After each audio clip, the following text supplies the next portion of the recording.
नमस्ते। India news के digital platform पे आपका स्वागत है। मैं हूं अमलेन सिंह और हमारे साथ हमारे वरिष्ठ सहयोगी किरण पांडे जी भी मौजूद हैं। पांडे जी, आपका स्वागत है। धन्यवाद। चर्चा करेंगे हम 69,000 जो इस समय यूपी में भर्तियां हैं प्राथमिक विद्यालय टीचरों की, वो सुर्खियां बनी हैं विगत कई सालों से। आखिरकार ये भर्ती अटक रही है, लटक रही है, फिर लोग झपट रहे हैं और इन सारी चीज़ों को देखा जाए तो फिर भी अटक रही है और अभी भी अटकी हुई है।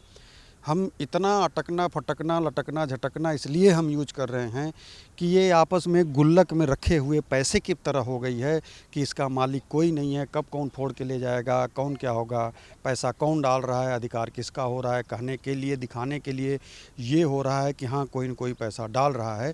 तो उसी तरीके से है कि जैसे भर्तियां तो निकल गईं, सरकारें आईं गईं और लोग उसमें जो है अपने आप में इस भर्तियों का श्रेय लेते रहे। बहुत सारी भर्तियां आईं और क्लियर भी हो गईं।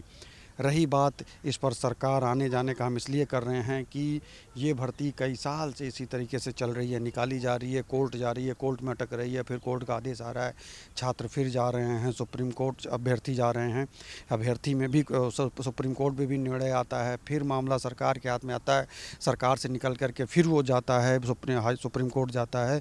मतलब ये भर्ती नहीं हो गई है, ये पता नहीं कौन सी गुल्लक का पैसा हो गया है कि कब निकलेगा, कब उससे पैसा निकला हुआ बच्चा खाएगा या जा कर के उससे सामान लेके आएगा, अब फिर उसका पेट भरेगा या उसकी आत्मा तृप्त होगी। ये उसी तरीके से हो गई है। धन्य है सरकार मौज के पहले की और धन्य है इस समय के मौजूदा अधिकारी जो इन सारी भर्तियों को अपने से गुमराह कर रहे हैं या जिसको भी गुमराह कर रहे हैं। इसमें तो नाम बदनाम हो रहा है सिर्फ सरकार का, क्योंकि सरकार जो कदम चलाती है, सरकार जो निर्णय लेती है, उसके पीछे के सारे खिलाड़ी ये आईएएस अधिकारी होते हैं, ये अधिकारी होते हैं जो सरकार को बेइज्जत करने का काम करते हैं और ये अधिकारी होते हैं जो इन सारी चीज़ों को चाहते तो एक हफ्ते में ये निर्णय ख़त्म हो जाता, रास्ता ख़त्म हो जाता, लेकिन उनके दिमाग में पता नहीं कौन सी जातिवाद या पता नहीं कौन सा कीड़ा या पता नहीं कौन सा विभागवार या जो कहें सरकारवाद का जिसका भी कीड़ा भरा हुआ है, इसको तो वही जानते होंगे।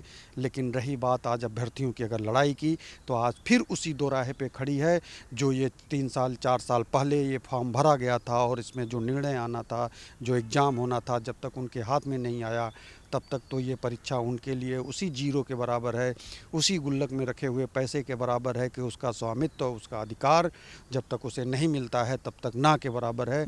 क्योंकि वो जमा तो हो गया, एग्ज़ाम तो हो गया, लेकिन उसका रिज़ल्ट बाहर नहीं आया, मतलब गुल्लक से पैसा बाहर निकल के नहीं आया। उसी तरीके से है। लेकिन इसके लिए वो उम्मीद, वो जो उम्र की जो एक पड़ाव है, उम्र का जो एक तरीके से बोला जाए तो क्राइटेरिया होती है, उन सारी चीज़ों को दरकिनार कर दिया गया है। अगर वो टीचर नौकरी पाए होते तो शायद आज उनके बच्चे, उनके परिवार, उनके जो रिश्तेदार, बहुत ऐसे लोग हैं जो उनसे कई कदम उनके बच्चे आगे भी बढ़ चुके होते। कई पीढ़ियां जो हैं परिवार को एक सजाने में जो एक वक्त लगता है, कई पीढ़ियां ऐसी हैं जो नौकरी पाने के लिए सरकार का जो एक इंतज़ार करती हैं नौकरियों का। बहुतों ने अपने खेत बेचे होंगे, बहुत माँओं ने अपने गहने बेचे होंगे तैयारी के लिए, पढ़ने के लिए, बाहर जाने के लिए। तो अगर इन सारी चीज़ों को देखा जाए तो उसमें जो है वो जो है विकल्प जो है वो निकल के आता है।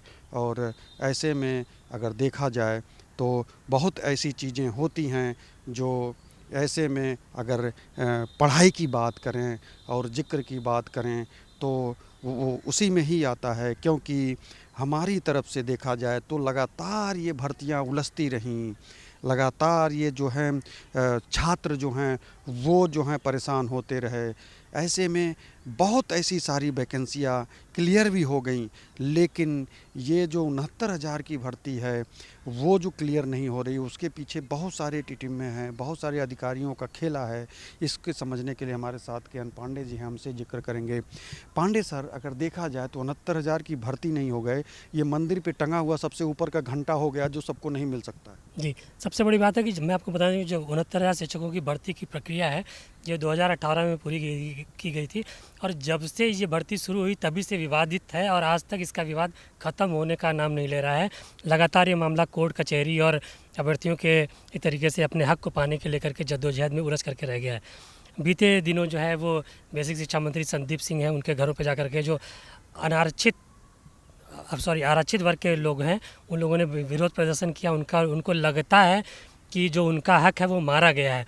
उनका साफ तौर पे कहना है कि 69,000 शिक्षकों की भर्ती जो हुई है उसमें तमाम तरीके की अनियमितताएं हुई हैं और उन अनियमितताओं की वजह से उनका हक मारा गया, जिसको लेकर के वो तमाम बार धरना प्रदर्शन, विरोध प्रदर्शन भी कर चुके हैं और लाठियां भी खाई है, लेकिन उनको आज तक न्याय नहीं मिला है। उसी कड़ी में जो है जो आरक्षित वर्ग के लोग हैं, तमाम महिलाएं पुरुष जो हैं, उन लोगों ने बेसिक शिक्षा मंत्री के आवास पे घेराव किया और वहाँ पे धरना प्रदर्शन किया। उनका कहना है कि जो उनके समर्थन में एक तरीके से हाई कोर्ट की डबल बेंच ने फैसला भी सुनाया था अगस्त में 2024 में, लेकिन उस फैसले को लेकर के सरकार ने अभी तक कोई जो है एक्शन नहीं लिया है, जिसकी वजह से उनको सुप्रीम कोर्ट की शरण में जाना पड़ा है। तो कुल मिलाकर के मामला जस का तस अटका हुआ है। उनके भविष्य जो है वो लगातार एक तरीके से खिलवाड़ हो रहा है और उनको लगता है कि हमारी उम्र बीती चली जा रही है और हमको हमारा हक नहीं मिल रहा है। तो लिहाजा उन्होंने जो है बेसिक शिक्षा मंत्री के यहाँ घेराव किया और उनका कहना कि जो अनियमितताएँ हुई थी उसको लेकर के वो लोग कोर्ट कचहरी भी गए थे। हाई कोर्ट में उन्होंने वाद दायर किया था। उस वाद को लेकर के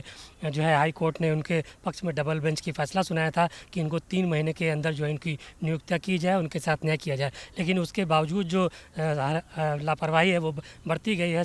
जो धरना प्रदर्शनकारी है उनका कहना है कि सरकार जो है इस पर कोई उनके कान पे जू नहीं रेंग रहा है। जो उनके जो अधिकारी हैं वो इस पर टाल मटोल करके जो है सरकार को गुमराह कर रहे हैं, लिहाजा उनको सुप्रीम कोर्ट की शरण में जाना पड़ा है और ये मामला अभी कोर्ट कचहरी तक ही चल रहा है और बच्चों को जो अभ्यर्थी हैं आरक्षित वर्ग के, उनको अभी तक न्याय नहीं मिल पाया है। अब सवाल ये उठता है कि जो प्रक्रिया पूरी हो चुकी है उसमें अनियमितता हुई है तो सरकार को इसमें कोई न कोई एक तरीके से पहल करनी चाहिए, या तो प्रक्रिया को पूरी तरीके से बता देना चाहिए कि पूरी प्रक्रिया पाक साफ़ हुई है। अगर अनियमितता हुई जिस पे कोर्ट ने फैसला भी सुनाया है तो उसको उस फैसले पर जो है अमल करते हुए इनको न्याय दिलाना चाहिए। लेकिन ये मामला 10 का 10 बना हुआ है। फिलहाल मामला कोर्ट में पेंडिंग है। अब देखने वाली बात होगी कि ये जो बच्चे हैं इनको कितने दिनों तक और धरना प्रदर्शन करना पड़ता है। क्या कोर्ट से कोई फैसला आता है तब इनको न्याय मिलेगा, या डबल बेंच ने जो फैसला सुनाया है उस पर इनको न्याय मिला है? तो ये देखने वाली बात होगी कि कब इनको न्याय मिलता है। रही बात, ये तो सही है सर, लेकिन एक चीज़ मेरे दिमाग में ये कौंध रहा है कि अपराधी तो खोज लिया जाता है, ABCB, EBI, CBI, पता नहीं कौन कौन सा है, IDBI, CDI, पता नहीं क्या क्या, ABCD, पता नहीं कौन कौन विभाग है सर। सारी चीज़ें सबको खोज के पकड़ के ला के जहाँ जहन्नुम पहुँचा दे रहे हैं, सब कुछ कर दे रहे हैं। IAS जो पढ़ के आता है और IAS जिस चीज़ के लिए जाना जाता है उसमें सरकार को उलझा रखा है कि ये 69,000 नहीं हो लग रहा है जैसे पूरे प्रदेश को नौकरी देना है। इस टाइप की चीज़ें निकल के आ रही हैं। तो हमें तो जहाँ तक ये समझ में आया, जितना आपने बताया उस हिसाब से समझा, और जो हमने देखा लगातार मीडिया में रहते हुए जो प्रदर्शन हुए उन सारी चीज़ों को देखा, उससे हमें ये निकल के आ रहा है कि ये सारे खेलों का जड़ हमें तो लगता है कि अधिकारी हैं। सरकार की तरफ से कागज़ नहीं सही तरीके से पेश हो पा रहे हैं, या फिर इन चीज़ों को ये करना ही नहीं चाह रहे हैं, उलझाना चाह रहे हैं। इसके रास्ते बहुत हैं। कोई अनपढ़ भी आदमी से अगर जिक्र किया जाए तो इस रास्ते को अगर ख़त्म करना चाहे तो चाहे नई दीजिए, चाहे पुरानी दीजिए, चाहे बीच में एडजस्ट करिए, चाहे जैसे करिए, बहुत ऐसे विवाद और जो भी चीज़ें रही हैं वो ख़त्म कर दी गई।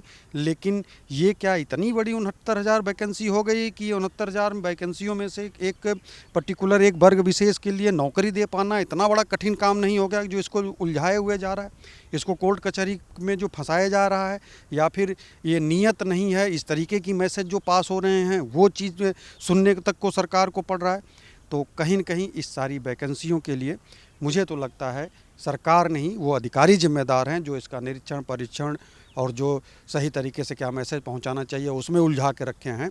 ये छात्रों के जो भविष्य के साथ खिलवाड़ हो रहा है, उनके परिवार के साथ खिलवाड़ हो रहा है। ये सरकार तो सिर्फ एक कहने के लिए होता है, सरकार नहीं, वो मंदिर में बैठे पुजारी की हाल होती है जो दान दक्षिणा लेता है। दोषी भगवान माने जाते हैं, वो पुजारी नहीं माना जाता है। तो उसी तरीके से है कि यहाँ सरकार दोषी नहीं है, वो अधिकारी दोषी हैं। वो अधिकारी इसमें अपनी कलम का जो जोर दिखाने की जिसे बात की जाती है वो दोषी हैं, क्योंकि आप चाहिए तो आपके पास इतना पावर है कि सिस्टम को कैसे बनाया जाता है, सिस्टम में कैसे सुलझाया जाता है, मैटर को किस तरीके से सॉर्ट आउट किया जाता है, ये सारी चीज़ की नियुक्ति ही आपको इसलिए की जाती है है कि चीज़ें स्मूथ चलें, लोगों को रोज़गार मिले, लोग आगे बढ़ें, उनका परिवार आगे बढ़े। और हमारी उम्मीद भी यही है और हमारे चैनल की तरफ से हमेशा इन परीक्षार्थियों के साथ खड़ा होना और आगे भी चैनल उनके साथ खड़ा होगा, हर एक लड़ाई में उनका सहयोग करता रहेगा। इसी उम्मीद के साथ फिर हम आगे मिलेंगे। नमस्कार।